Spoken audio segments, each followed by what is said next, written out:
this morning, or wherever you are, might be the afternoon. We are very excited to have a delegation of people who are providing leadership on developing integrated distribution resource plans across the United States. This will be a 2-hour webinar, and we will have 4 speakers, and then we will have a question and answer session led by Paul D. Martini of our More Than Smart, who's been leading our More Than Smart efforts. If you do have questions, please email them to info@morethansmart.org, or you can tweet us as well. Our efforts, More Than Smart is a nonprofit, and we've been working in California and other states across the United States to help develop integrated distribution grid plans. And you can find more on our website at morethansmart.org. We're going to start today with James Griffin, who is the Chief of Policy and Research at the Hawaii PUC. So with that, again, we're very honored to have all the participants today, but we're going to start with Jay, who will give a presentation now. So Jay, it's up to you. Great, thank you, Tony. And I want to thank the More Than Smart organization for allowing the Hawaii PUC the opportunity here. In my presentation today, I want to describe and discuss some recent commission actions here in Hawaii in order to address existing distributed energy resources integration challenges and some efforts to further streamline and move Hawaii's market forward in this area. I'm going to start with an overview, some of the general discussion and issues with our grids here in Hawaii with distributed and renewable energy integration. And then I'm going to focus some more, give some discussion, provide current status of our distributed energy resources docket. I also want to point out, I'm speaking here as a staff member at the Commission, and I'm not, these don't represent formal views of the Commission. I'm going to be presenting to you a lot of the material that we've given in overviews in recent orders or presentations. We do have an open docket on this material, and a lot of this is before us for decision making. So there may be times where I would really like to answer, but I may not be able to answer some of the questions that come up. And so with that, I really want to start with this to give the audience here an overview. I think it's been well reported in the media, the rapid adoption of rooftop PV, and Hawaii is leading the nation in the installation of residential, commercial rooftop PV systems on a per customer, per capita basis.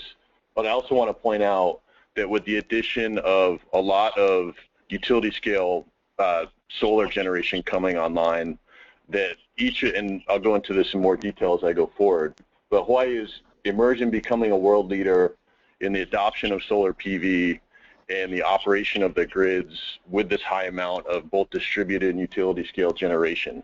And very soon, by 2017, with the addition of projects, you know, a lot of our islands are going to be operating between sometimes exceeding 50% up to 75% of the daytime gross load served by solar PV, both the utility scale and the customer side. And in doing this, and I hope this will come forth in my presentation today, continuing to push these boundaries on the grid, it's going to require innovation and looking beyond just the technical integration challenges.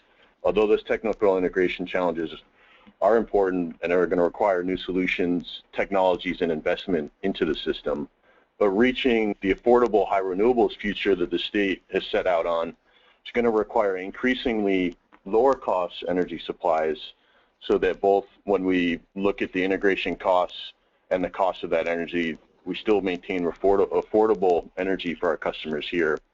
But then also policy and regulatory reforms are necessary so we can implement new technologies and rate structures to support them, as well as review some of our existing policies. So we really view this as we continue to push forward, it's required us to look at both the technical, the economic, and policy issues associated with the further integration and addition of renewable resources and distributed resources. And I think you'll get that from some of our discussion today, why that's so necessary. And that's really the approach that we've taken in some of our regulatory proceedings. So if you can please step forward to the next slide.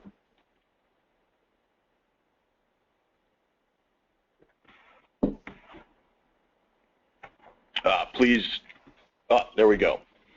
I wanted to give the audience here just some general understanding of the different island-based grids here in Hawaii. A lot of times what's reported in the media is speaking about Hawaii as a whole, when what electrically and from the utility side were really 6 separate island systems for electric utilities.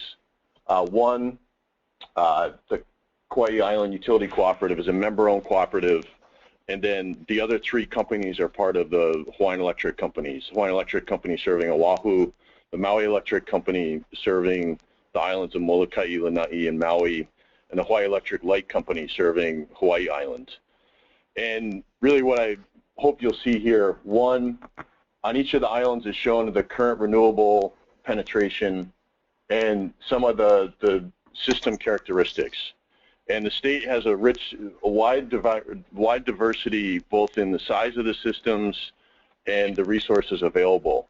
The islands of Molokai and Lanai are very small island grids, about 5 megawatts each, very rich in resources, and have a relatively high level, actually the highest relative level of PV to the size of the grids. If we go up to the Kauai Island Utility, what you'll see here, it's about a 70 megawatt peak system, and with the PV in development there, they're close to reaching about at the end of the year when the last project's online, close to about half of their energy during the day is going to come from utility scale projects, and with the addition of biomass there, they will be at a very high level of renewables overall. The island of Oahu is the state's most populous island and largest system. We have a little over a gigawatt grid. We are very advanced in the amount of rooftop systems that have come online. That 283 megawatts of PV is almost entirely rooftop systems, but we are going to see significant addition of utility scale systems. The Commission here has just approved 4 power purchase agreements for utility scale resources, and with the existing wind, Oahu system will jump up and catch up to what's going on Maui, which I will show some more detail later, and both over on Hawaii Island, where they have significant amounts of PV, wind, and a geothermal plant. And so please advance forward.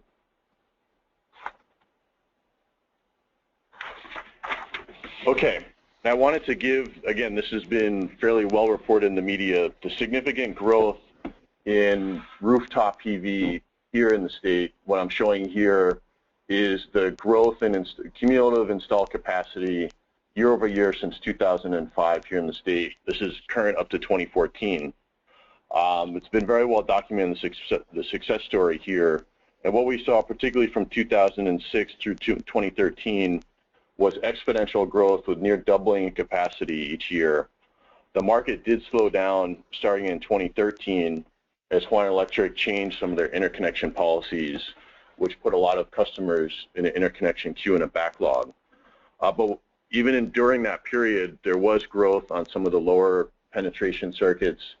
And what I don't have here right now is that Hawaiian Electric has shown through the first quarter of this year significant new growth in installed capacity with the release and interconnection of customers in that backlog. And right now, I believe the last numbers I saw, we have about 70,000 customers that have installed PV. And if you just noted from that earlier slide, we have about, within their company system, there's about 450,000 customers total. So on a per customer basis, we've grown exponentially and significantly in a short amount of time.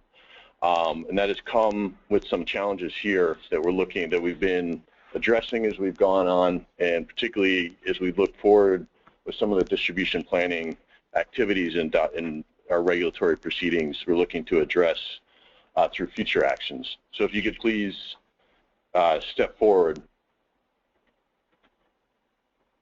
And so for the audience here, I wanted to give some, the first graph shows you the growth rate, but I think what is partly lost there is really what is the impact of that growth rate both on a island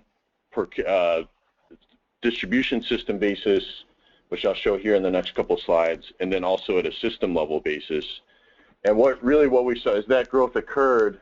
The state here pushed new interconnection boundaries, and the graphs here are showing some of the distribution circuit penetration levels that Hawaiian Electric puts up on their website now to help both the installers and the customers understand where the high levels of installed DG are and where they may have some further study through the interconnection process. And really what I wanted to highlight was with that significant growth rate, here's what we saw on the ground. And really, the scales here are a little hard to see, but what we started is measuring penetration level as a percentage of the circuit's peak load.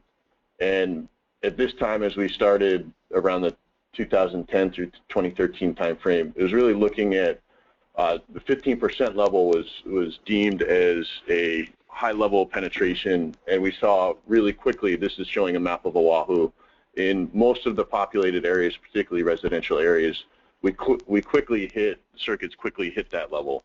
And if you step forward to the next slide, just to provide some idea of the change here, both the metric used for circuit level screening changed from circuit peak load to daytime minimum load, and the screening level has also continued to push up.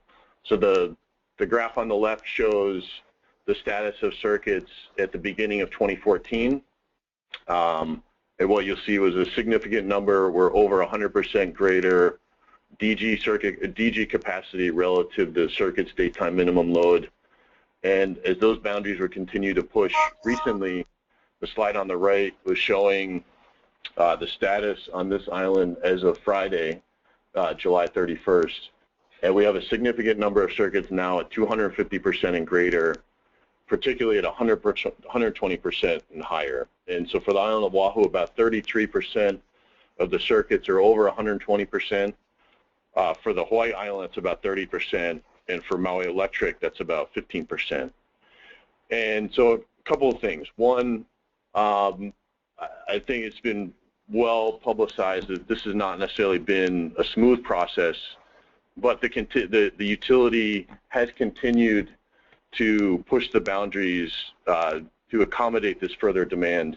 And really what we need going forward are continued pushes, more proactive planning approaches, but also that as the circuits fill up, the key issue is not necessarily how much PV, how much DG can we host on each individual circuit, but what we're seeing here in the state on each of these systems are there system integration issues as we continue to add large amount of distributed generation in aggregate. And I want to highlight and provide some context for that for the audience here. So if you can go to the next slide.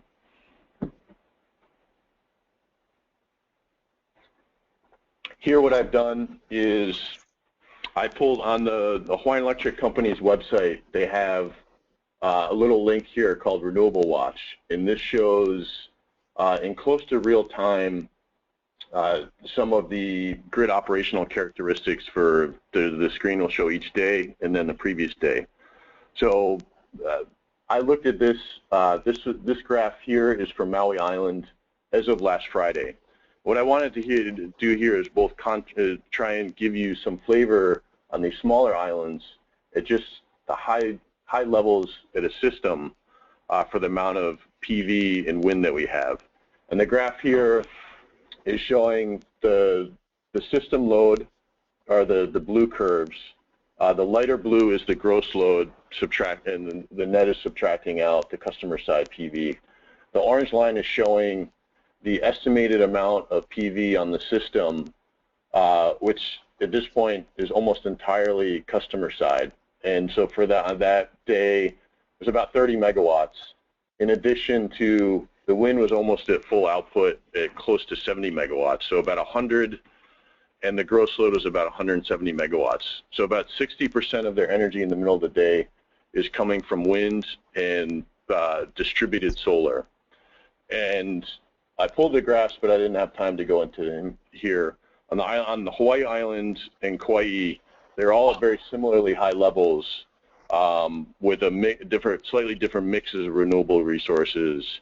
And by 2017, Oahu will be very close to this.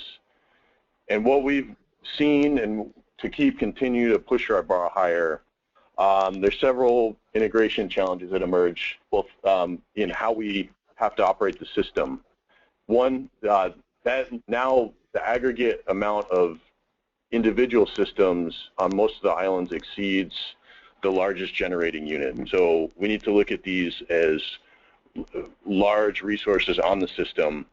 And one, how do we manage this daytime surplus of energy coming in the middle of the day?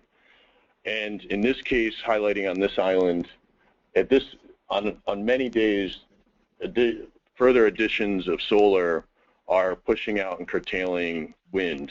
And so we're at a point where one renewable source is displacing another. And so really, we need to think carefully about some of the economics there and what it will take to push the system forward affordably. Managing contingencies on the grid with these high levels of renewable energy, this is really brought to the forefront here, the discussion of the ride-through settings on the distributed solar. And I think increasingly more important going into the future, we'll be looking at how do we get system frequency response from this distributed resource so that it can look and behave and help support the system stability. And then also finding new sources of value for the additions of really for all these resources beyond just the energy that's supplied. And so I think a lot of the focus moving forward will be how can these resources better provide ancillary services to the system? How can we better get locational benefits from the distributed resource? And how do we look at both energy shifting to help smooth out and address some of the daytime surplus that we have, particularly on the smaller islands? And so please, can you please step forward to the next slide? I wanted to show that graph first because I also want to provide some context here for the audience. I've then pulled this graph from the Renewables Watch on the California ISO website. This was also on Friday, just to give some context for where we sit in Hawaii relative to another high renewables grid. And so on the bottom is showing the relative amount of renewables on the California system in the midday. From the detail that I saw online, that was about 8 gigawatts of energy, excuse me, on about 35 gigawatts at that time. It was roughly about 20% of the daytime load. And that's very similar to what we're seeing on Oahu today. Now, what I highlighted here above that was that our smaller islands are regularly around 50% and higher, and Oahu will soon be there. And so, from our perspective, as we continue to push higher and higher levels, we're going by necessity, we need to lead in solving the technical, economic, and policy challenges so we can keep sustaining progress towards the state's very ambitious clean energy goals. And this is the mindset that we've tried to approach our distributed energy resources docket, how we continue to make progress on all these levels so we can continue to integrate safely and add more resources to the system. So if you could please step forward.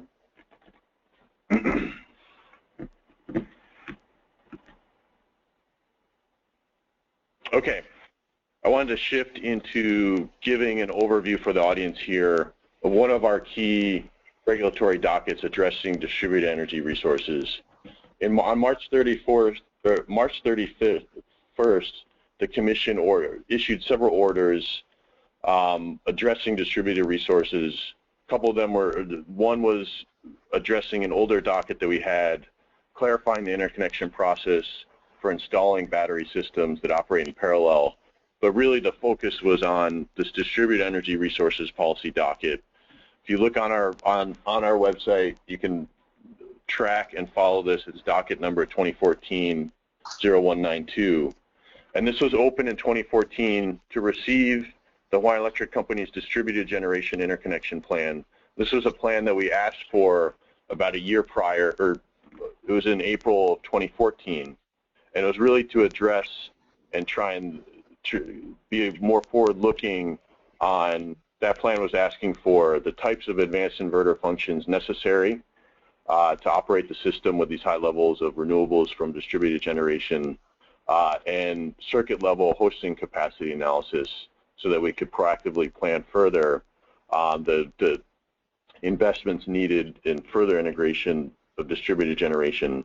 The docket was open with one purpose, to receive and review that plan, but we've also looked at 3 key objectives, at least as we get started.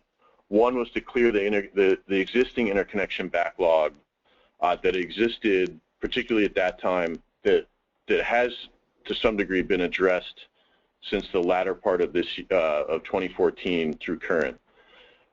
Second was to what we term enable DER market growth, and here really the focus is on how can we continue to enable further advanced inverter features to provide the circuit and system level support to support further growth in these resources. And then 3 was create new DER market choices. And the focus here is how do we create the new market tariffs to enable new technology and to allow further integration of systems. A couple other things to note. That opening order included a staff paper and proposal as an attachment.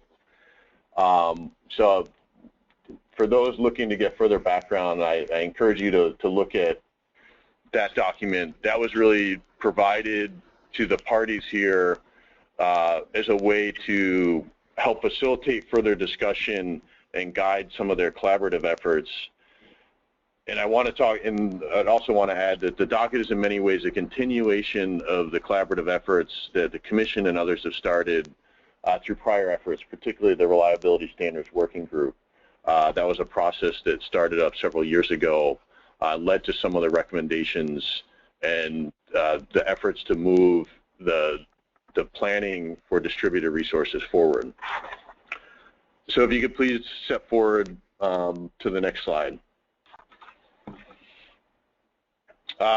Just to give some further overview of the staff report, the underlying premise here was that providing this material to the parties at the outset would help the collaborative process and allow for more focused discussion and really more quickly lead to solutions to resolve some of the pressing challenges that we have. The document was divided. There was an overview, recent trends in the solar market, a section which I gave some little snippet of,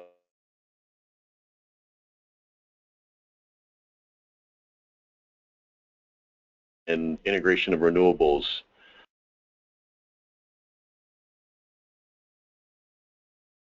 Some further guidance for the parties to seed the discussions. And if we could please step forward to the next slide.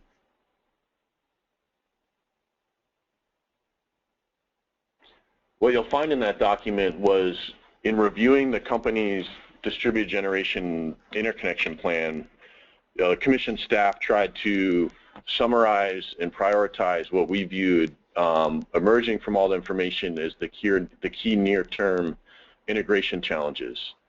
And the table here, I've tried to divide up both at the system level and the circuit level, and then categorized by challenges that are present under steady state operations and with contingency events. And some of my discussion on the Maui Island system addressed the top left.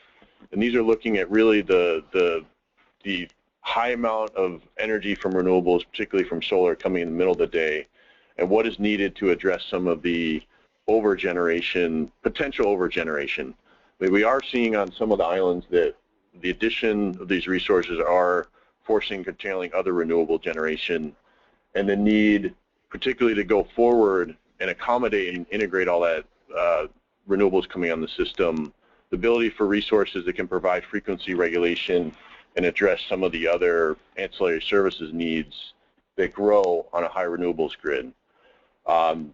in addition, a number of potential, the ability to mitigate contingency events now when we have such high aggregate levels of distributed resources on the system, that could, in aggregate, look like a large unit trip. On the lower left, some of the circuit and equipment capacity issues related to overgeneration at a circuit level, and then also some of the contingency behavior of DER systems during circuit level contingencies. In the bottom right, really the discussion and a lot of the focus here in the past year or so was tackling the issues on the lower right, particularly with circuits that would potentially open up under high levels of high generation potential voltage spikes. I guess what I would like to say that we know now, after the beginning part of this phase, I think with the work that has been done has really has looked to provide solutions for each area of the matrix here, and one other has emerged during these discussions, concerns about potential overvoltage during steady state conditions at the circuit. And really what we've tried to focus on in the first phase of the proceeding are what are the technical solutions that address all these problems, and then how do we look forward and add additional capabilities to address the next set of issues that will enter into this matrix. And so if you could step forward to the next slide. In the paper and what we asked the parties to address, the commission or the commission staff in the paper put forward 2 new customer options for DER systems.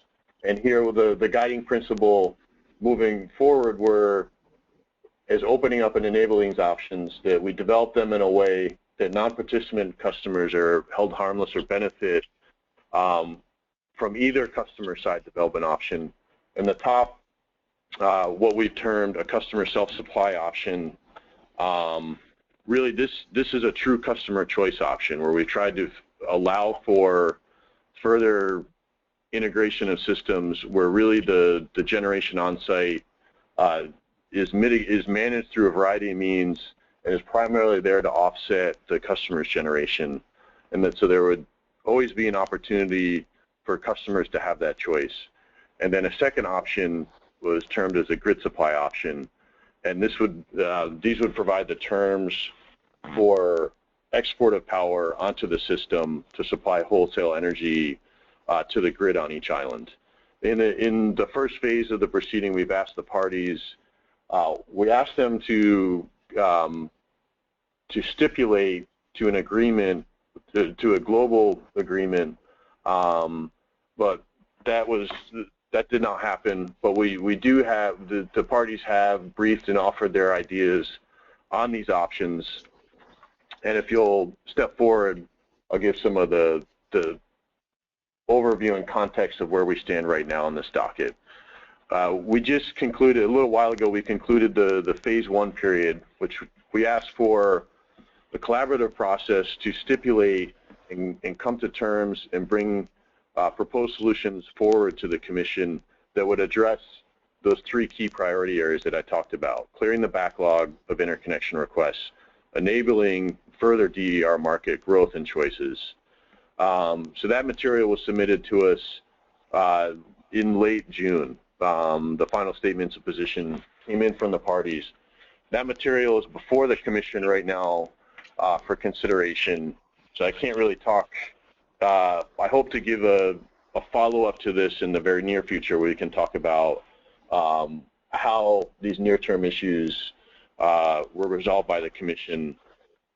But as we come to decision on that, we'll also scope out phase 2 of the proceeding to move forward. And I think given the discussion that we put forward in the staff paper, I think it's fair to give some indication of I think some of the key planning, the key issues that will be there in phase 2.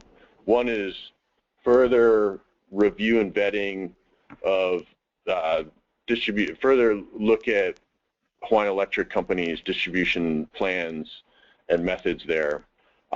Continued look, again, continuing to press forward on enabling advanced inverter functions, because what I hope that you've seen from our discussion here, I mean, they're necessary today here, given the level of resources we have on the system. And to continue to move forward, we're going to have to enable and put these functions in place here first, as well as looking at some of the integration of customer-sited storage. So those are going to be, those have been, but continuing to push forward into the future, some of the key issues, as well as continued revisiting tariff designs, both for DER systems and overall rate design, and really how do we better align customer incentives with the growing supply of variable energy, renewable resources. You know, particularly, how do we address this growing midday supply of energy?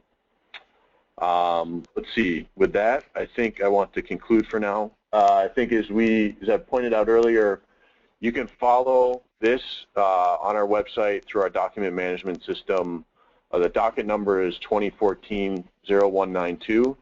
I want to end on two notes. One is that one of our lessons through this whole experience, or one of my lessons, at every point with the state's clean energy progress, we've looked forward and said, things look very challenging, things look difficult, it's hard to see how you move forward.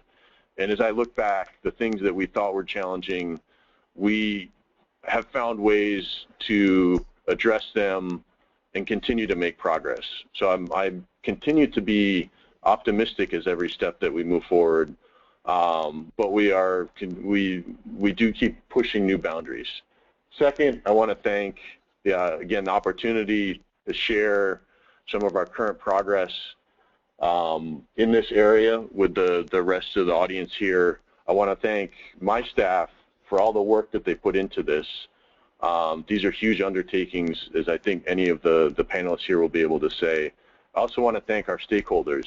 They put a huge investment of their time and resources into these proceedings, and again, I want to recognize and thank them for those efforts. With that, you have my contact information here.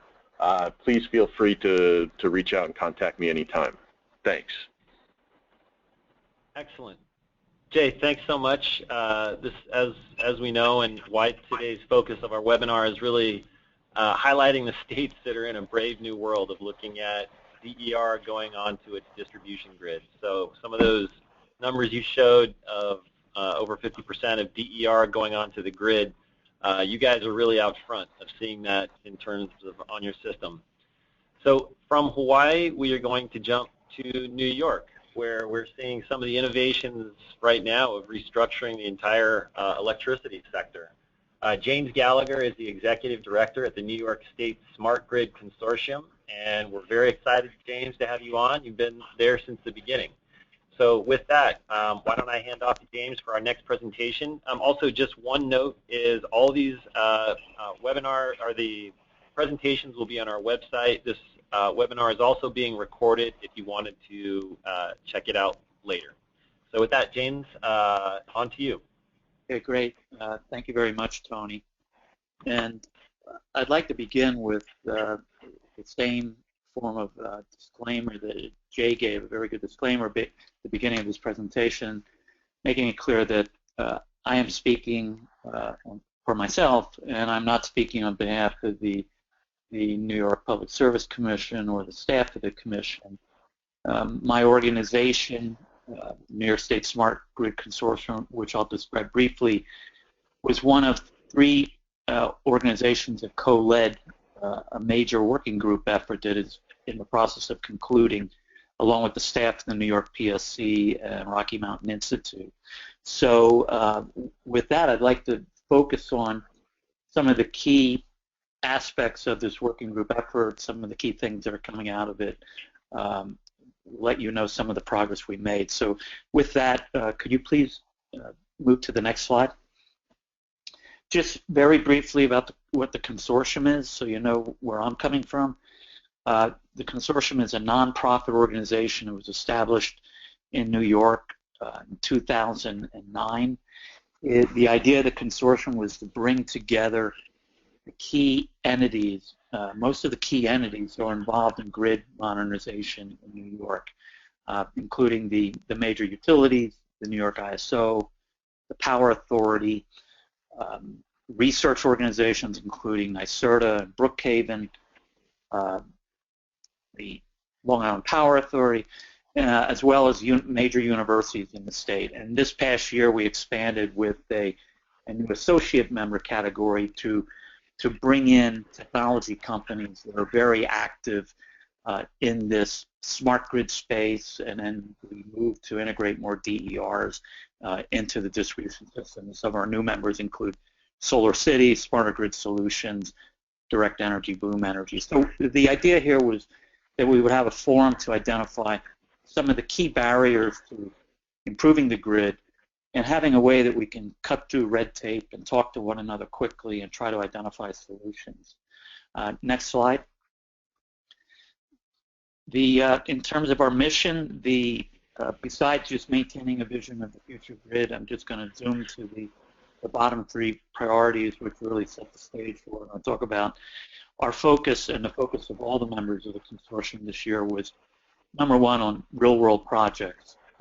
We have a number of microgrid demonstrations that are underway in New York, working closely with the state in terms of assisting with its New York Prize program to incent community-driven microgrids. We're releasing some reports this coming week on case studies of innovative microgrids around the world, as well as inventories of what's done in New York. But our special focus has been on utility of the future and the Commission's Reforming the Energy Vision proceeding. And this is all tied in then to strengthening research and international collaboration. While our focus is still on New York, really the idea is to learn from and share with the rest of the country, the rest of the world, some of the things that we are learning and developing. Next slide. Many of you, I'm sure, have heard about New York's Reforming the Energy Vision proceeding. This proceeding has been underway for over a year, and it is considering just significant and fundamental changes in the way utilities provide distribution service, with the primary notion of looking at ways that we can better integrate distributed energy resources and take advantage of the technological advances that we're seeing just across the board: information management, pricing, distribution services, and really try to ultimately, in the end, give customers a better experience, improve customer value, improve efficiency, and end up with a cleaner distribution system, a cleaner generation mix. Next slide. The key element of the Commission's discussion so far in REV have been something referred to as a distribution system platform, and this is really this is the way that we are viewing distribution utilities will manage this diverse mix of distributed energy resources and new technologies. The Commission made a decision earlier in the proceeding, back in February, issued an order in the proceeding that the utility, for the foreseeable future, would be managing this distribution system platform, with the key functions being it would be a mechanism that better integrates DERs as a major means of meeting system and customer needs.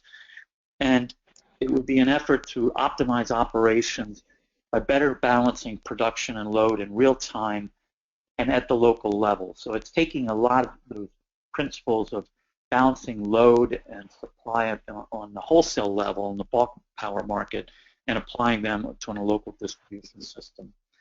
Also critical to this is to find new ways to monetize system and social values and make sure that the monetization and those values are reflected in what DER providers will be paid for their production. It will also be reflected in the value that customers see. We want to use market-based means where appropriate, but that means we may, in the early years, need to still rely more on utility procurement mechanisms, but the idea is to, as we become more sophisticated and technologies improve, let's move, increasingly as we are able to market-based means to acquire the distributed resources. And lastly, there are a lot of customers, a lot of players in this market, and in New York, we want to make a special effort to try to integrate distribution markets with power markets with the New York ISO. The next slide. The key thing I'm going to talk about today is, and as I mentioned at the outset, these two working groups that were established by the Department of Public Service back in December of last year. And the idea of these working groups is to focus on market design as well as platform technology, and with the primary objective to inform utility distributed system implementation plans on near and midterm market design. These plans are to be filed by the New York utilities in early 2016, and they will be 5-year plans that lay out the individual utilities' proposed approach for implementing the DSP and implementing the REV objectives, the REV vision that the Commission has. It'll include description of the overall programs of each utility as well as the budgets. Our purpose was to put more meat on the bones in terms of taking the Commission's vision and trying to get into specifics as to what this might mean in terms of functions and capabilities and technologies. There were 2 working groups established, one on each of these areas. They were made up of, this was a different approach by the department. They were co-led, co-facilitated by my organization, Consortium, Rocky Mountain Institute, New York Public Service Commission staff. But rather than having a wide open, all parties participating, the idea of these working groups was to limit them substantially to no more than 20 members each, including the utilities, technology providers, energy service companies, energy storage companies, renewable providers, to try to get key players in the room who could dedicate, it was 40% of the, or 50% of their time over 6 months to doing the work that was needed. It was an incredibly intense effort. Last week we issued the draft report, and we hope to have that concluded by the final report issued August 17th. So we're wrapping up the working group efforts right now. Next slide. I just want to briefly describe the primary focus of each of these efforts, so give you a little foundation for when I talk about what's coming out of them. The idea of the market design group was to try to be specific as to what really defines the DSP market and how it evolves through various phases. Beginning in the near term, when there's minimal new investment being made, how do we set the stage, move to a midterm and long-term distribution system platform market? And most importantly, in the near midterm, what are the functions and capabilities that the DSP or the utility and the market actors need to have in order to achieve the Commission's REV goals? And then what are the interactions? How do all these parties deal with one another? What are the issues related to data availability and transparency? And then importantly, since New York, we have multiple investor-owned utilities and we have multiple DSPs, how do we standardize these functions and capabilities and rules across the market? Next slide.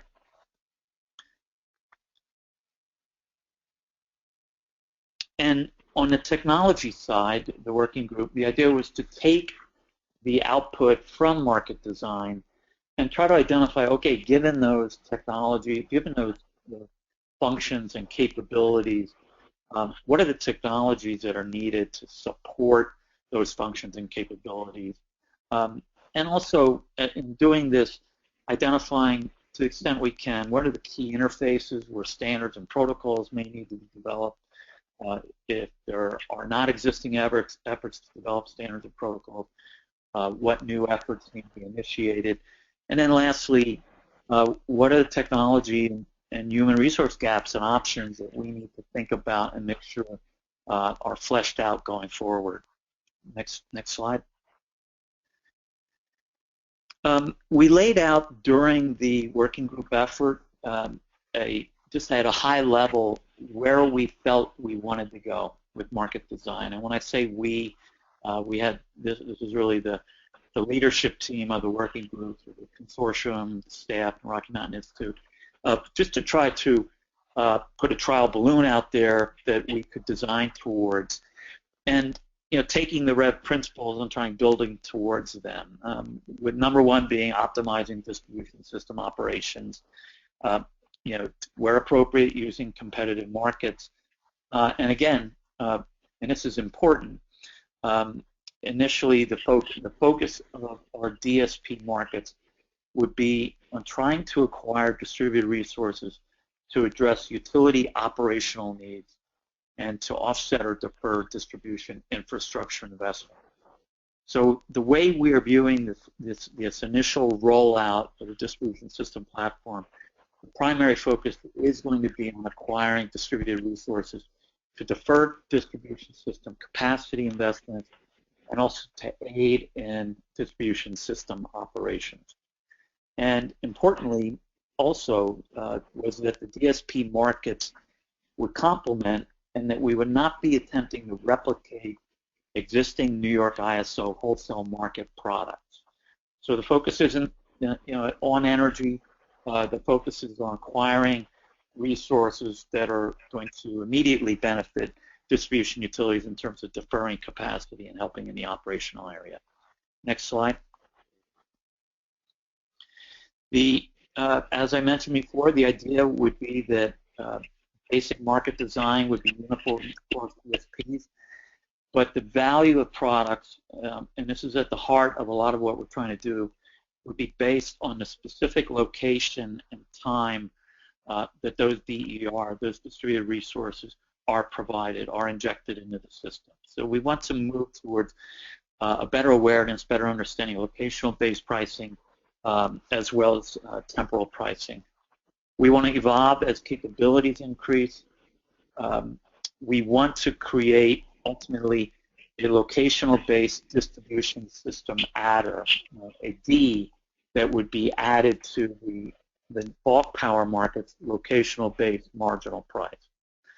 And ultimately, at the bottom line, with the customer experience would be enhanced through these new technological approaches and also innovative competitive offerings. And as we develop technical capabilities, we'd like to see them injected into the system and operations. Next slide.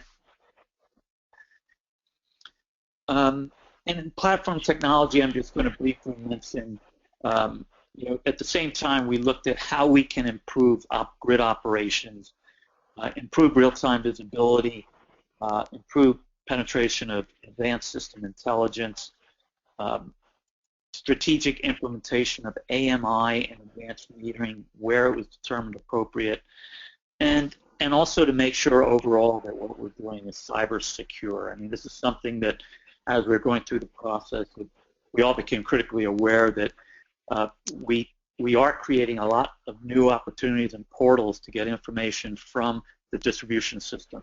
So it's incredibly important that cybersecurity be at the heart of a lot of what we're trying to do here. Next slide. I have a few slides here. I just want to go through, these are some of the things that were included in our report in terms of the functions and capabilities that we believe the distribution system platform and therefore the utilities, the distribution utilities, need to start incorporating as soon as possible into their operations. And I'll begin number one with enhanced distribution planning. And the planning, and I think you'll see later in the California presentation, we learned a lot from what California is doing right now in terms of enhancing its distribution planning. And one thing I didn't mention at the beginning of the effort, although we had a wide participation in our working groups, we were also very fortunate to have some excellent advisors to our overall effort. The advisors included Martini from More Than Smart, others such as Lorenzo Christoph, Takayesu, Department of Energy, Brookhaven National Laboratory. We had a lot of excellent input in this overall effort. And one of the things they noticed in particular was a gap in our work early on, that we weren't focusing sufficiently on planning. And so what we did is we recommended, as one of the benchmark things that utilities need to do is improve and advance their planning capabilities, and including things such as probabilistic forecasting, moving from deterministic, that we do assessments of distributed resource hosting capacity on a distribution system. We do a very important effort to try to determine locational-based marginal cost, better integrate utility NISO planning, and initially, in the initial stages, since a lot of this procurement of DER was most likely through auctions and RFP-type solicitations, utilities would need to take a lot of this analysis to try to identify the locations where relief is needed. It was clear to us very early a lot of work needs to be done in these areas in terms of determining the appropriate analytical methods, how they might be different for underground systems that where like we have in New York City compared to overhead systems. And we recommended that a follow-up distribution planning working group be created and commence work immediately. Next slide. James, and we've got about 5 minutes left. Okay, let me try to move very quickly down through the next. And the other functions and capabilities that we covered, and I'm just going to touch on these, are expanded distribution grid operations, at the heart of that being optimizing load supply and other parameters at the local level, that we improve local monitoring of the system, visibility, and situational awareness. Next slide. That the utility is going to have a lot of new responsibilities in the area of distribution market operations. It's going to be their responsibility in the short term to develop and implement these markets and to manage the operations and processes that will accompany the development of markets. And that includes everything from coming up with the market rules for submission and approval by the Commission, being aware of what DERs are on the system, measuring and verifying participant performance, doing everything that it takes to have increased awareness of where DER can fit in and help displace traditional utility investment. Next slide. Data availability and making sure that the market participants have data was an important aspect of the report. We looked into where data is going to be needed, what types of data, to the extent it's available, interface issues. This is one area that we did not reach consensus, and more work needs to be done in terms of what the utilities, the amount of data they are comfortable releasing right now on a local distribution system, the amount of data that DER providers believe should be available. So, we need to do additional work to try to reach common ground on, at least in the short term, what data should be made available. Next slide. And then, lastly, we looked at what are the platform technologies that are needed, and that ranges from everything, including new geospatial models to better see where DER is integrated with the system elements, optimization tools. And with AMI, advanced metering was a critical element of these discussions.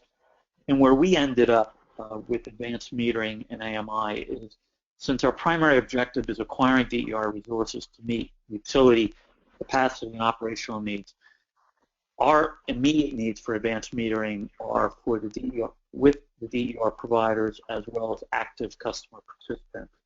And right now in New York, all customers above approximately 300 kW, lower in some cases, have interval meters. So we're primarily talking about we needing to get new advanced meters out there for the active smaller customer participants. And if a utility is interested in pursuing AMI, on a broader case, they just need to make the business case for doing that. Lastly, next slide. In terms of next steps, our report went out to July 15th. Public feedback came in the 31st. We're going to issue the final report on the 17th. I say here September 3rd for New York DPS will issue its DSIP guidance, but actually it's September 8th. I made an error there. But that DSIP guidance document will then be informed. It'll be out there, or be available for public comment, and parties not only can provide comment on the DSIP guidance, they can provide additional comments on our working group. And ultimately, in early 2016, utilities will file their distribution system implementation plans. Last slide, next one. If you need to contact me, any follow-up questions, there is my email address. I also have the address for the working group, New York Rev workinggroups.com. You can go to that website, and there's a public side of the website. You can get a copy of the report. You can see comments that are being filed on the report, and I encourage you to take a look at it. And again, we will make sure that the final report is posted on that site, as well as my consortium site, which is NewYorkStateSmartGrid.com. So with that, thanks, Tony, and I hope I didn't go too far over. No, that was great. Thanks, James. That is perfect. And I saw as well that New York is having a big event, looks like at the end of September on the Rev. So I know that's with Green Tech Media. Looked like a great event. So thanks, and we look forward to hearing more on what's happening out there. And I know there's been a lot of links with California. I bet we'll see a lot more to come with the state agencies. So that's great. Yep, so. With that, next we're going to have Erik Takayesu, who is the Director of Electric System Planning at Southern California Edison, and has been a key part of a lot of the California Distribution Resource Plan efforts. So Erik, thanks for joining us, and you're next. Thanks. Thank you, Tony, and thank you for Paul and Tony for putting this together, and I appreciate the last two presentations. Certainly you might see some parallels with what I have presented here, particularly in comparison to Jim's last presentation. But if you go to the next slide, please. What I'm really hoping to do now that each of the IOUs, investor-owned utilities here in California, have filed their DRPs, what I'd like to do is to just, I'm not sure, some of you may have read the DRPs, some of you may have not. And so really, with the 20 minutes that I have, just to provide an overview, enough to where when you do read the DRPs, it kind of gives you a little context as to how the DRPs were developed, what's in them, and what our general approach is. So if you go to the next slide. So the distribution resources plans were born out of legislation in Assembly Bill 327, which is our rate reform bill that was passed around the middle of 2013. The Assembly Bill required that the utilities file a distribution resources plan proposal by July 1 of 2015, which we just submitted. And in there, the goal was to identify optimal locations for distributed energy resources, but also establish Public Utilities Code Section 769 that addresses the IOU's distribution planning, and more importantly, the Commission's role to review, modify, and approve the DRPs that yield net benefits. Some of the things I listed down here are some of the goals that are reflected both in the Assembly Bill as well as the guidance documents associated with the assigned commissioner ruling. I think important is sort of the sequence of events. So around August 14th, 2014, on August 14th, we received the draft guidance that gave us some idea of what was going to go into the DRPs, and we received the final guidance in February of 2015. And it really set forth the vision for where the utilities as well as the DRPs would be headed, and it was really described as a new framework for distribution planning, which is right. And I'll spend some time talking a little bit about that planning framework. And the foundation for the guidance was based on More Than Smart, the paper itself that was attached to the proceeding.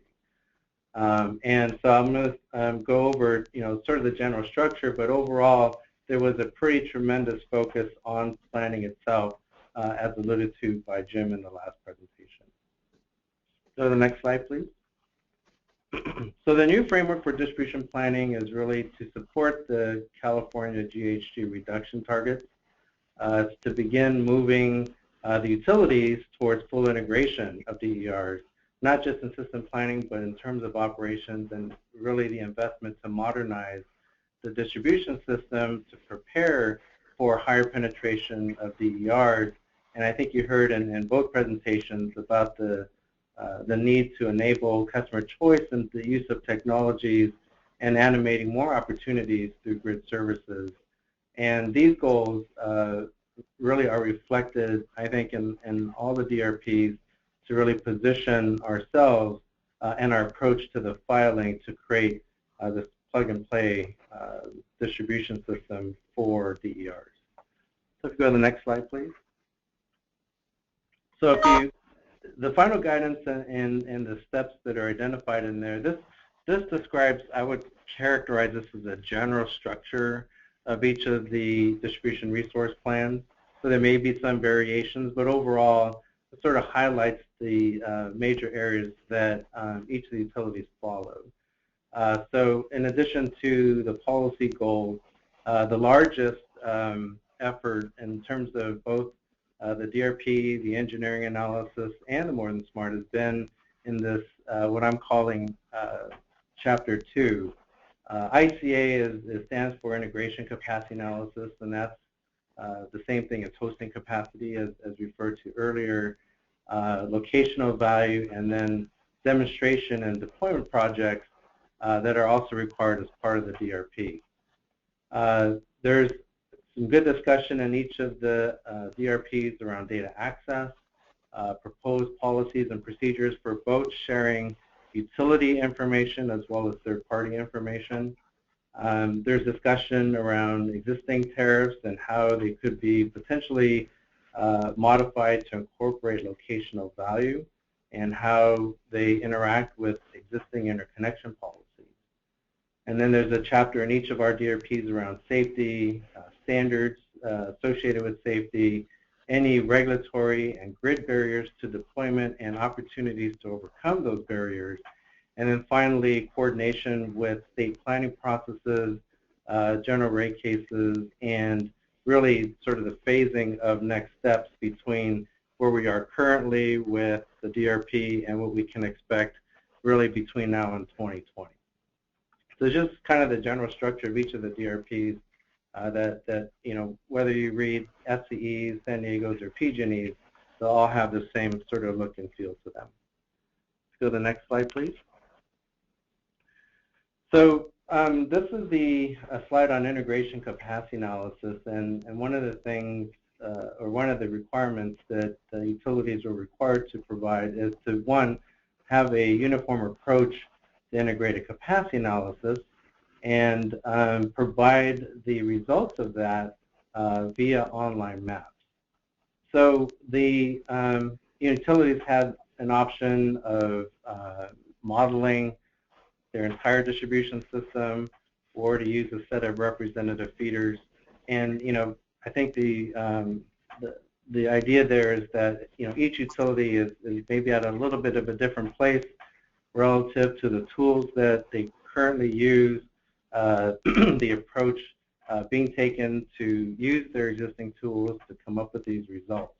But overall, we have a general approach that identified the hosting capacity addressing thermal, protection, and power quality standards.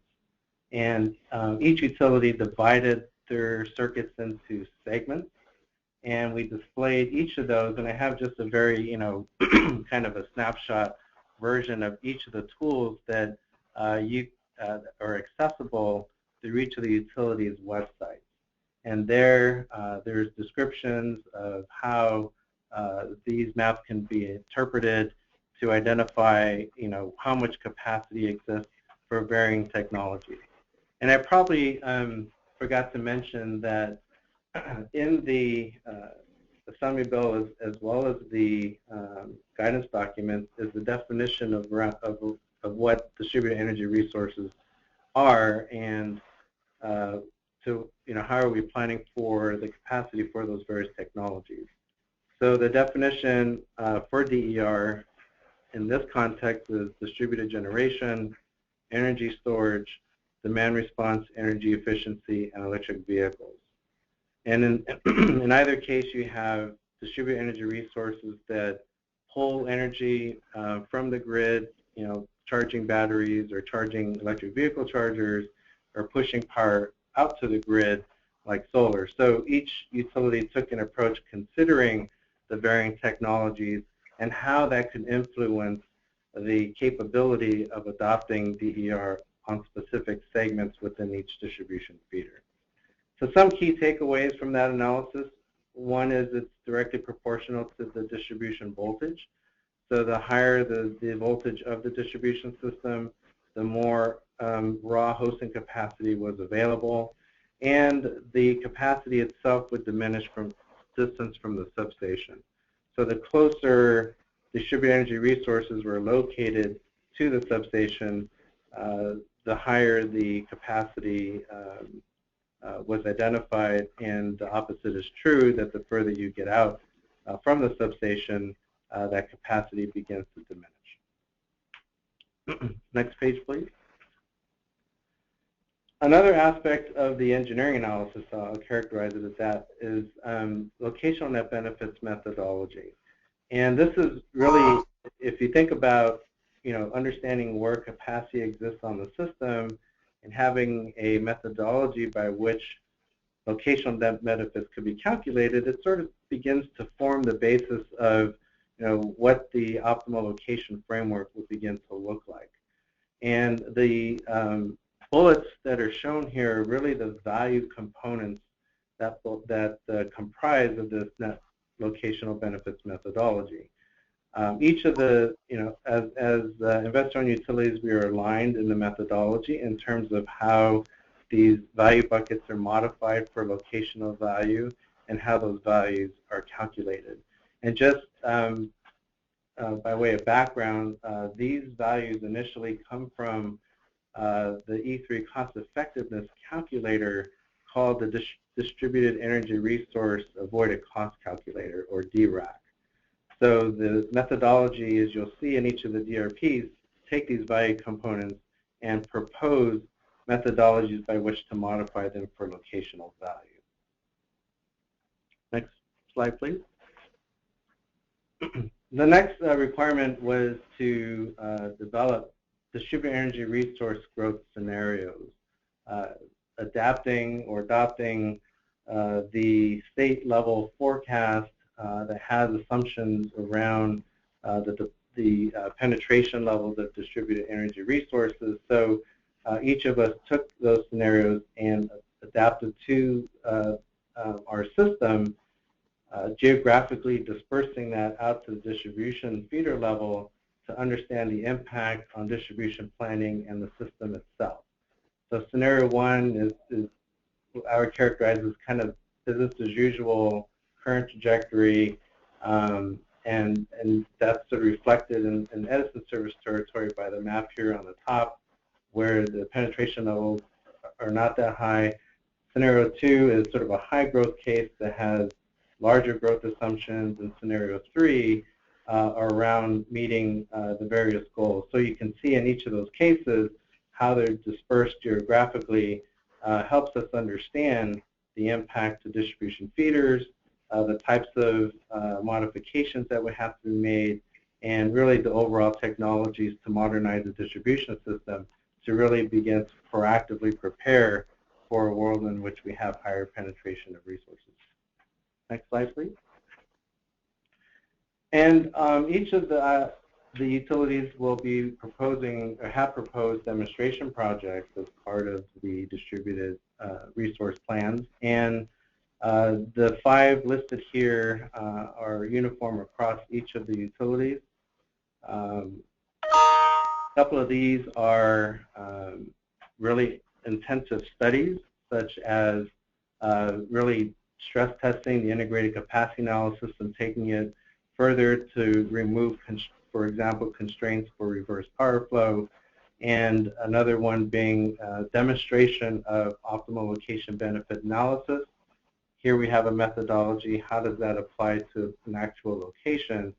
And then in the field, we can demonstrate how combinations or portfolios of distributed energy resources could be controlled in a manner that provides us those benefits, and both at a distribution level and maybe even up closer to the transmission system. And then the last demonstration project is around microgrids, and really the utility being the operator of a microgrid. And in each of these cases, the utility companies are either leveraging projects that are already in flight that they can modify to meet these objectives, or looking for areas that have high customer value. Next slide, please. So just sort of in conclusion, as utilities, we believe that these distribution resources plans, they're really not the first step.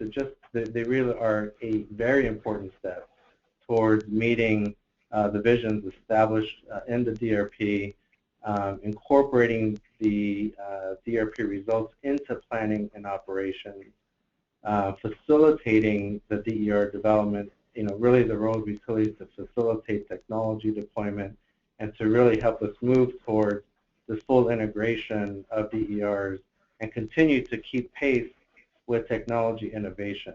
One thing that I think we recognize as utilities is, the technology innovation occurring on the end-use side is really moving at a rapid pace, so it's extremely important as delivery companies and energy companies that we're keeping pace with that. So anyways, I think that concludes my presentation, and I think I didn't have a slide that has my contact information, but I could certainly make that available through Tony and Paul.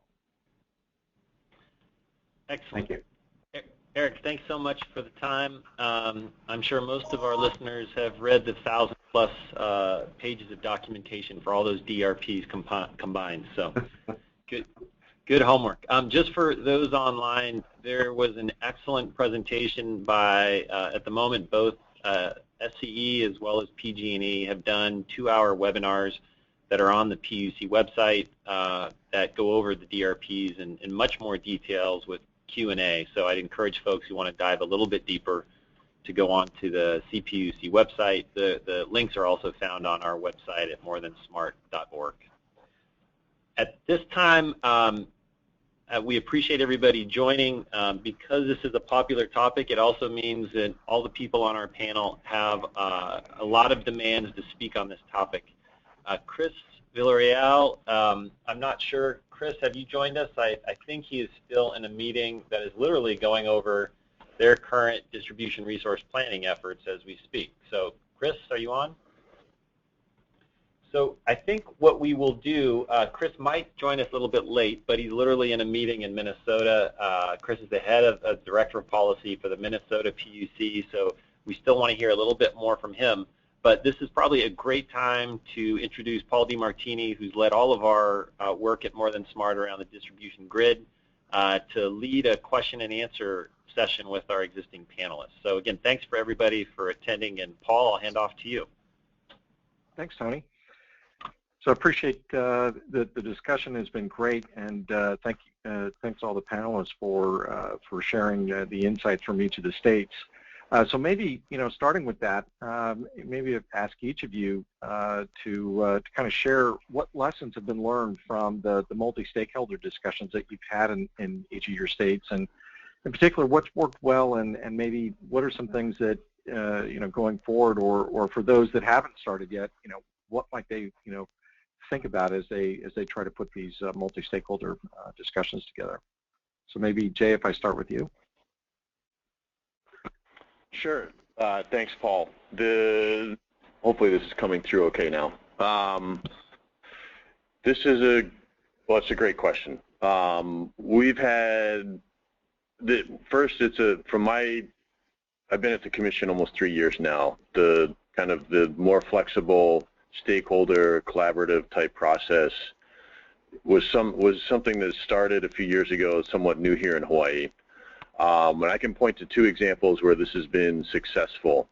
One was a little bit prior to my time, but we carried over the lessons into work we did later, and that was in the state here set up a energy efficiency portfolio standard. When the commission started that process, from what I understood, it took a little, the process wasn't gaining much traction until the commission put forward what was termed a straw man proposal, and that helped, that provided further context and helped lead the discussions forward. And so I think as we've used these increasingly in the future, I think that's been a key element where I've seen some of our discussions here in various dockets, when they start without that proposal before to work over, I think it takes a while to get enough traction among the discussion to move the substance forward. So I think that's a key thing, is what provide that context, and then the collaborative environment. I think we've had a range of experience. Probably one of our more successful ones, we had a professional facilitator. Allison Silverstein was hired by the commission to help run the reliability standards working group, and so that at that time, in that context, I think almost everyone agreed by the end that they made more progress than they expected. They understood their counterparts' viewpoints and positions better than they did in the beginning, and could come to terms better. So I think that partly was the bringing the facilitator in, and having the right environment where people are willing to listen and collaborate and sometimes compromise. That's not always the case. We've had some other. I'm going to hesitate now to talk. We've had a collaborative process in the first phase of our docket, and given where we stand and some of the motions before us, I'm not going to weigh in on how well I think it's worked. But the lesson is, providing more substance at the beginning, I think, has really helped us in a clear framework, and where, and if possible, and it makes sense, professional facilitation. Thanks, Jake. Jim, your thoughts from New York? Yeah, some very similar reactions. The New York Rev proceeding has over 290 parties registered, and during track one of the proceeding, it was oftentimes very difficult in meetings where you have several hundred people in a room and another 50 on the phone, to have fully fleshed out discussions on technical issues, technical details. So we tried a new approach here with the two working groups, and I believe that there was a lot of merit in the approach. You're always going to have, of course, those who are not included in the working group, not really happy about the process. We tried to create a concentric circle approach where we had the small working groups. They put comments and materials out for review on a public website by the larger group of parties. Some took advantage of that, some didn't. But one of the advantages, and one of the reasons why we did what we did was because in most cases we're starting with a clean sheet of paper here, and we really needed to have the time where people could get together and spend a lot of time thinking through and brainstorming. And we had full day sessions on grid architecture with DOE, Jeff Taft at DOE. We had a 2-day session, what we called an innovation workshop, where we brought everyone together to try to lay out, what are the various visions of the future, how do we get there. So I think the approach that we used to these limited membership working group was very good for putting together a trial balloon to get out there for parties to react to. And it's just, we need to keep trying different approaches. Moving forward in Rev, there will be a combination of different approaches. There will, white papers are now out for comment reaction. Staff just recently issued one on financial issues associated with REV. Our document will be out for comment. And then ultimately, this is going to move to the utilities submitting filings that will be subject to public review and comment, and then commission approval. So I think overall our effort, advanced the ball and allowed us to plunge into detail in areas that we just would not have been able to do with a more traditional, wide participation, everybody in the auditorium type of approach. Great, thanks, Jim. And Erik, you obviously as a participant in a process in California, how building on similar kinds of themes that you've heard from Jim's described and Jay, how have you looked at this as a utility participating in this kind of a process? So it's probably almost a year ago, maybe a little over a year ago, that these discussions have taken place. And ever since the first one of the things that I was very pleased and excited about was the amount of really collaboration that had occurred. There was certainly times when there were differences of opinion, but I think overall, the parties, if anything, learned a lot from one another. I think the perspectives of both folks that are in the utility and outside the utility really had gained a broader understanding of what the needs and the objectives were, and really working towards the right solution. We got a lot of great presentations from various parties on some of their perspectives, but from a utility standpoint, even having the opportunity to walk through the planning process or an actual control room and what happens on a day-to-day basis in operations, I think really set the stage for breaking down these barriers and really having detailed and intense discussions about where we think the right solution at the end of the day is. So I'm excited to see those kinds of discussions continue and also occurring elsewhere. So maybe, well, thanks, and maybe just sort of building on your presentation. What is the next step in California for the DRPs? That obviously you just filed this initial set. What comes next? Well, so we are expecting, I guess, ultimately to have an approved DRP sometime in the first half of 2016, and rewinding the tape, from there, there's certainly going to be, the regulatory processes that happen. But I think in parallel to that, we're going to be working on the tools and methodologies to get to a more advanced place to prepare for, really meeting an aggressive target and schedule, to update our planning processes, to look at how to build, mechanisms to increase the transparency within those processes, and really use the DRP platform as sort of the starting point to subsequent phases that we think we're going to actively have to, not only demonstrate these capabilities and demonstration projects, but begin to identify, really long-term, where do we need to help position the grid so we can facilitate, these technologies. It's going to be, I think, a long-term plan. I don't think, systems can be modernized overnight, but I think that these really set the stage for, that foundation and ongoing actions around, additional policies and other things that would have to be part of this proceeding. Thanks, Erik.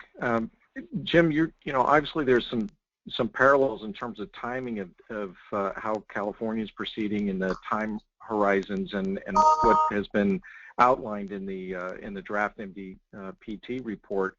How's New York thinking about the process, sort of beyond the DSIPs and kind of what's envisioned there in terms of what comes next? Well, there's, over the next few months, there's going to be a lot of activity and the parties reacting to various staff proposals in terms of benefit cost analysis, the financial issues that I mentioned, staff issues, the white paper on rate making, financial incentives, basically called the Track 2 white paper. So comments will be coming in on that. Another major initiative that happened recently is the utilities were directed to file demonstration projects by July 1st, and those filings did come in, and these are REV demonstrations where the objective is for the utilities to propose projects that are looking at new business models, new technical approaches of interacting with customers, and just testing out a lot of the things that we want to ultimately see pursued in REV. So we're going to have mechanisms in place for sharing information, sharing lessons learned from the pilots. Once the filings come in early in 2016 from the utilities, there will be extensive discussions and party review and ultimately commission approval. But those filings will be coming in on an annual basis. Even though they have a 5-year window, they will come in on it regularly. And the expectation will be that during the early years, we're refining capabilities and analytical approaches at the utilities, and the Commission is going to want to see increased sophistication and approaches pretty rapidly over time, and see those evidenced in the subsequent filings. So this is a phased process. The first 2 years we're really getting getting the table set in terms of being able to implement the fundamentals of the Commission's REV vision. But we do want to see markets begin to get established and DERs be procured on a fairly rapid basis, and perhaps focusing initially on some of the hotspots within distribution companies within their systems, but ultimately moving as broadly as possible across service territories and across the state to make sure all customers have the opportunity to take advantage of this. Thanks, Jim. And Jay, as obviously the adoption of distributed resources has really grown dramatically in Hawaii over the past few years. There's a lot of lessons learned that you had, and obviously you highlighted a few of them.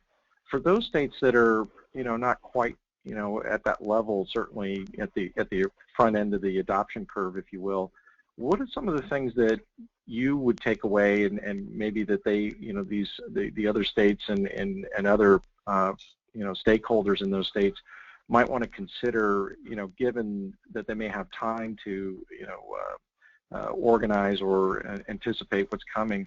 What are the couple of things that you think that would be helpful for them to think about and maybe start to take action on? Sure, and I think this really gets to the exponential growth graph that I showed. The lesson is anticipate change because it's going to happen faster than you expect. I think when we look back, in 2009, 2010, to see where we are now, that was not. I don't think that change happened faster than expected. But if you look at the fundamentals, I think that there's a lesson about customer choice and customer adoption of technology that we're going to see in a lot of these other jurisdictions as once customers and technology hits the sweet spot here. And what we saw during that time period from about 2008, 2009, once price of oil increased here, our rates went to a point where adoption of PV, with the incentives that were provided, it hit the sweet spot, and we saw customer adoption faster than what people expected. So I think one, that's a lesson we've incorporated in our thinking as we look at the other emerging DER technologies. I think we expect and anticipate similar types of adoption, and so how do we get ahead of the curve there? And so when I've looked at it, it's anticipate and enable ahead of time what types of grid needs you see as important in your territory. One of our lessons is a lot of these systems were installed, and we're now going. We've had to do at least one other retrofit of PV inverters to update ride-through settings and enable new advanced features. So I think a lot of the work going on in California, trying to analyze and assess that ahead of time, as well as New York, anticipating what your local distribution system and broader grid needs are before you hit that rapid part of the curve. I think the context will be there now with the experience of these other states. I think another lesson I would say is to anticipate what I term the economics of a high renewable grid here. We're, as I showed in some of those graphs, at a point where actually the majority of our energy coming into the system during parts of the day will be from renewables, and that is exactly what the state has been trying to do, use these local indigenous resources to displace the oil, generally the oil that we were importing. But the point is, when we get far along in that process, we want to at least stabilize our cost of energy and lower it relative to what we would have had. And so, anticipating that ahead of time, where we're getting to a point where it's not renewables by default displacing oil on the system. We've got to look at what is a rational economic system, particularly as we get to the high levels of renewables that we're seeing, and particularly to move it beyond where we are now. So Jay, one of the things that each of the states presentations or each of your presentations highlighted was that an element of looking at from distribution and the customer adoption of distributed resources into the entire system planning on an integrated grid, as Erik describes it, kind of basis. And certainly that's one of the efforts that you're pursuing, as you've described. How are you thinking about, in terms of approaching the role that the net load or the customer adoption of DER might fit, and things like time varying rates and so on? You touched on this a bit, but certainly as we see maybe changes in the way that what we have traditionally thought about in terms of load profiles maybe being modified as a result of DER adoption. How are you all thinking about, sort of looking at that full set of sort of elements in the portfolio, if you will? Yeah, I think there's two things. I showed some of those graphs, and that really focused on, the grid side, what's happening there, what's happening to integrate renewables, and in a white paper we wrote a year ago, we talked about needing to move to the 21st century modernized grid to accommodate renewables. I think absolutely on the customer side, we need to get to a point where we have the 21st century set of customer choices, and and so a set of new tariffs that are commensurate with the new technology and market choices that customers have. To provide, both the opportunities to take advantage of those resources, but also to provide, I think, what we look at, because it's such a tight coupling and interaction between what happens at the customer, the distribution level, and the system level. How do we offer those choices that meet customers' need, but also provide net benefit back to the system?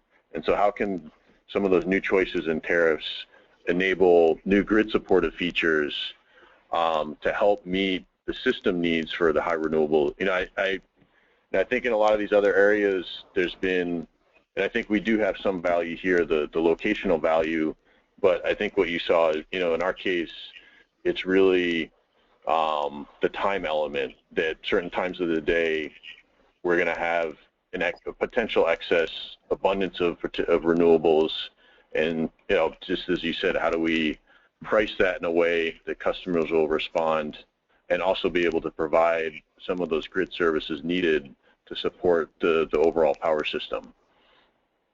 So I think, I mean, I didn't touch on it enough, but I think it is a central part of this distributed energy resources proceeding.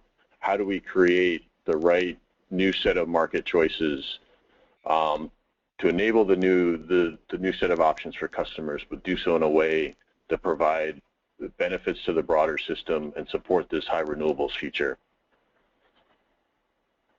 Thanks, Jay. And Jim, you touched on this in your presentation, and certainly in New York, you know, with the 2 tracks and obviously ongoing energy efficiency and time-varying rate, you know, discussions and proceedings and demand response. How are you all thinking about this? Well, it's a quick reaction, and I actually want to follow up on the previous response, which I thought was a good question. And how do other states, how can they learn from this?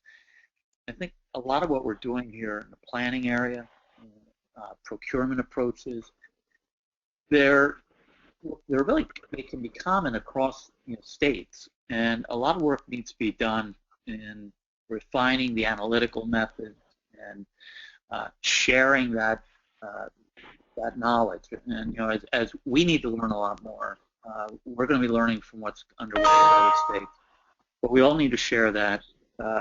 We need to share also, importantly, what's working and what's not working, and we need to have a good mechanisms for example, reporting out demonstration programs. What are we finding interesting things that are really helpful to utilities or helpful to customers?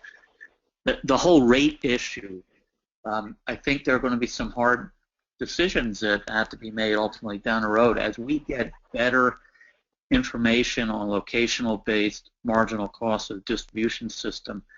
To what extent, if at all, do we begin passing through those costs to customers? You get into some significant equity issues because you're no longer talking about 9 or 10 different zones on the bulk power system. You're talking about a lot of variability across the distribution grid in terms of cost.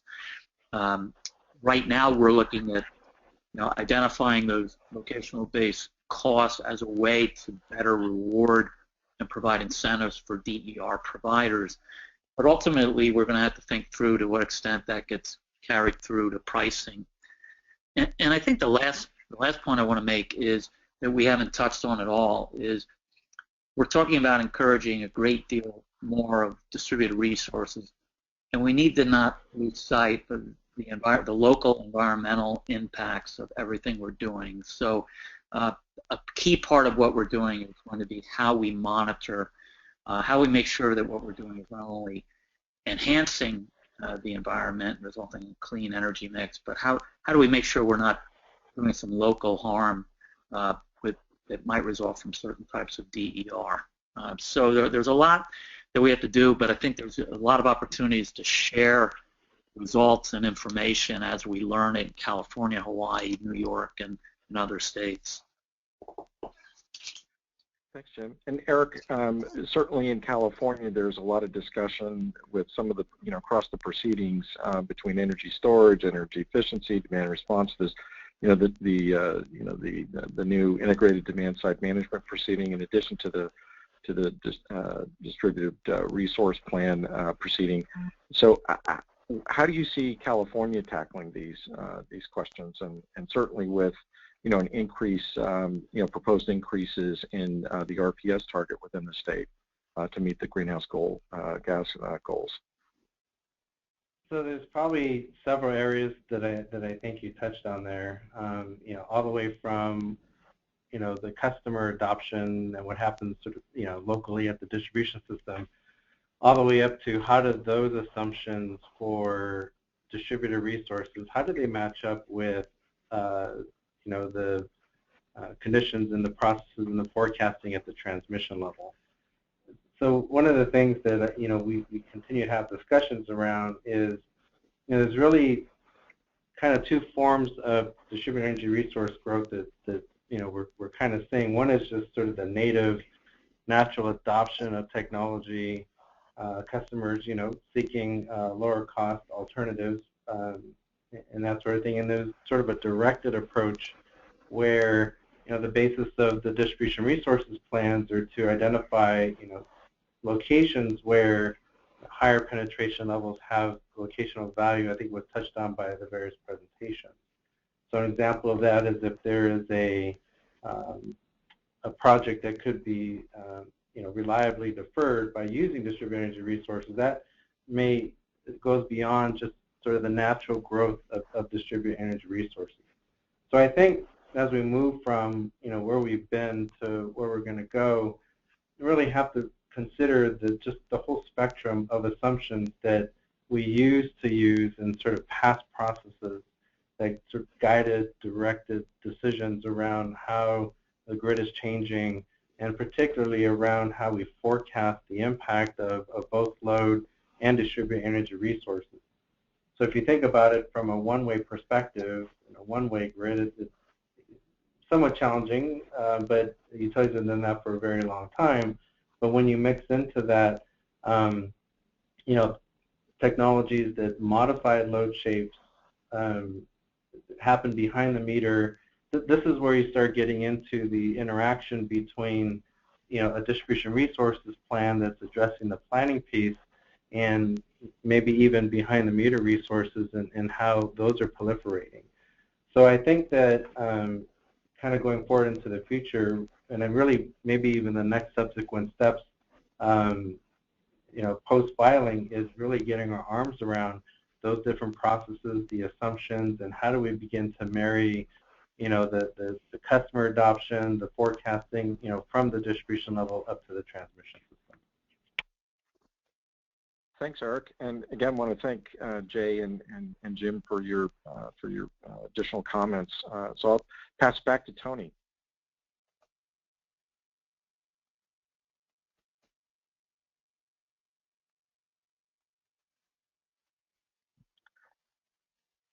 Tony, back to you.